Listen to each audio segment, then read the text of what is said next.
स्वागत है आपका डिवाइन वर्स में। आज हम बात करेंगे एक गहरे और महत्वपूर्ण विषय पर, कैसे प्रार्थना आपकी आत्मा को मजबूत बनाती है और बाइबल हमें इस बारे में क्या सिखाती है। क्या आप भी जीवन में संघर्षों और कठिनाइयों का सामना कर रहे हैं? बाइबल हमें सिखाती है कि प्रार्थना आत्मा को शक्ति, शांति और स्थिरता प्रदान करती है। वीडियो को अंत तक देखें और जानें कैसे प्रार्थना आपके जीवन में चमत्कार ला सकती है। और अगर आप यीशु से प्रेम करते हैं तो इस चैनल को सब्सक्राइब जरूर करें। आज हम एक ऐसे दिव्य सत्य को जानने आए हैं जो हमारी आत्मा को परमेश्वर से जोड़ता है। वह सत्य है प्रार्थना। बाइबल में भजन संहिता 34 का 17 से 18 में लिखा है, धर्मी लोग पुकारते हैं और यहोवा सुनता है। वह उन्हें उनकी सारी परेशानियों से बचा लेता है। सोचिए, जब हम अपनी कमजोरियों के साथ परमेश्वर को पुकारते हैं तो वह केवल सुनते ही नहीं बल्कि हमारे जीवन में कार्य करते हैं। जब हम प्रार्थना करते हैं तो यह केवल शब्द नहीं होते, यह आत्मा और परमेश्वर के बीच का संवाद है। याद कीजिए वह पल जब यीशु ने गेतसमनी के बगीचे में प्रार्थना की थी। वह जानते थे कि उन्हें क्रूस का सामना करना है, परंतु उन्होंने क्या किया? उन्होंने अपने घुटने मोड़े, अपने दिल को परमेश्वर के सामने खोला और कहा, हे पिता, यदि संभव हो तो यह कटोरा मुझसे टल जाए, परंतु मेरी नहीं तेरी इच्छा पूरी हो। यह प्रार्थना का अद्भुत उदाहरण है।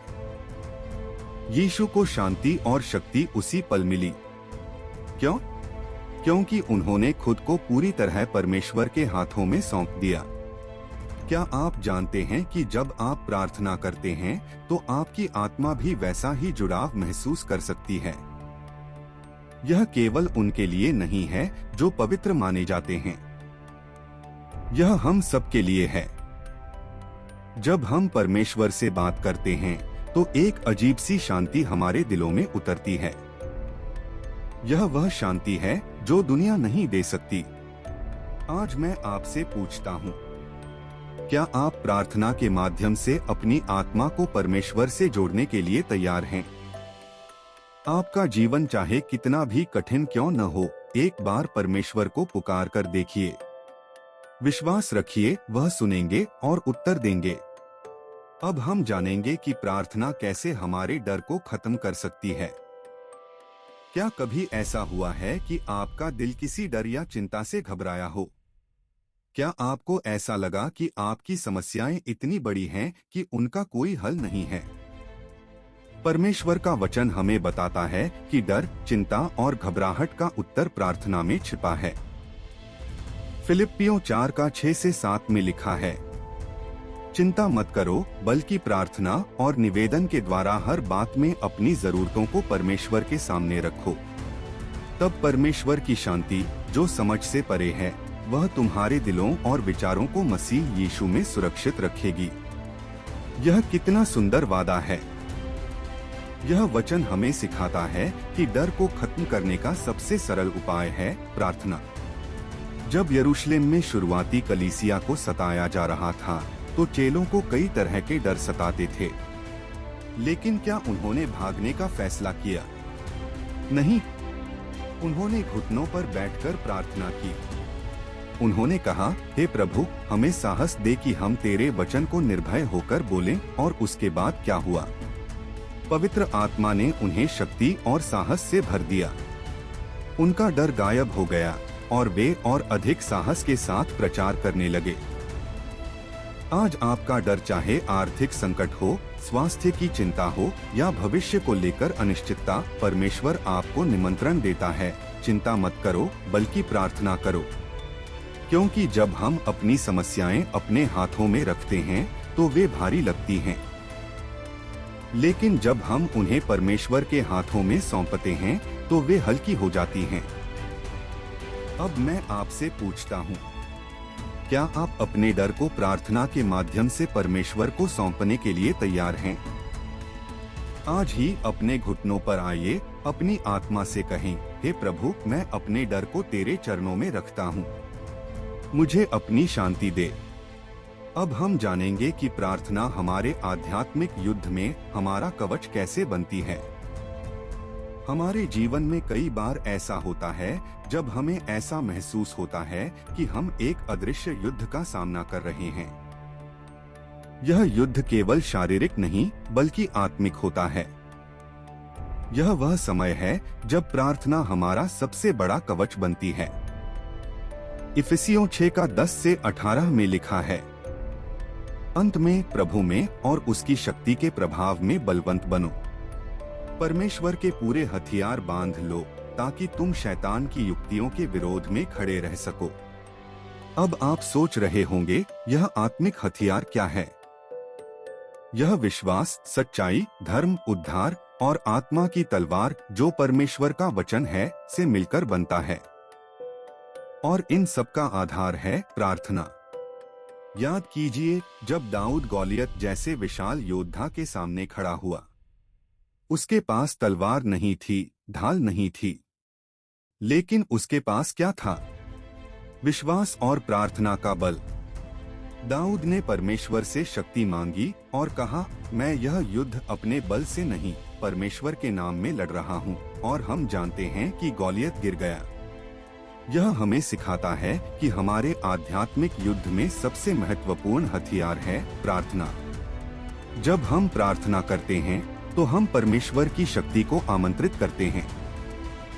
यह शक्ति हमें हर मुश्किल और हर प्रलोभन से बचाती है। आज आपका भी सामना किसी न किसी गॉलियत से हो सकता है। वह गॉलियत आपकी आत्मा पर हमला कर सकता है। यह डर हो सकता है, निराशा हो सकती है या शैतान का प्रलोभन हो सकता है। लेकिन याद रखें, जब आप प्रार्थना करते हैं तो आप अकेले नहीं होते। परमेश्वर की शक्ति आपके साथ होती है। अब मैं आपसे पूछता हूँ, क्या आप अपने आत्मिक युद्धों में प्रार्थना को अपना सबसे बड़ा हथियार बनाएंगे? यदि हाँ, तो अभी से प्रार्थना करना शुरू करें। कहें, हे प्रभु, मेरी आत्मा को अपनी शक्ति से भर दे। हर आत्मिक युद्ध में मेरी रक्षा कर। अब हम जानेंगे कि प्रार्थना से कैसे आत्मा को संतोष और आनंद मिलता है। क्या कभी ऐसा हुआ है कि आपने जीवन में सब कुछ होते हुए भी अंदर से खालीपन महसूस किया हो? क्या आपको ऐसा लगता है कि आपके पास सब कुछ है, फिर भी आपकी आत्मा को वह संतोष और आनंद नहीं मिल रहा है जिसकी उसे जरूरत है? बाइबल हमें सिखाती है कि प्रार्थना ही वह माध्यम है जो हमारी आत्मा को सच्चा संतोष और पूर्ण आनंद प्रदान करती है। भजन संहिता 16:11 में लिखा है, तू मुझे जीवन का मार्ग दिखाएगा, तेरे निकट आनंद की पूर्णता है। यह वचन हमें बताता है कि सच्चा आनंद और संतोष केवल परमेश्वर की उपस्थिति में ही पाया जा सकता है। और हम उस उपस्थिति में आते हैं प्रार्थना के द्वारा। जब आप अपने दिल को खोलकर प्रार्थना करते हैं तो वह खालीपन जो दुनिया भरने में असफल रही, परमेश्वर की शांति और प्रेम से भर जाता है।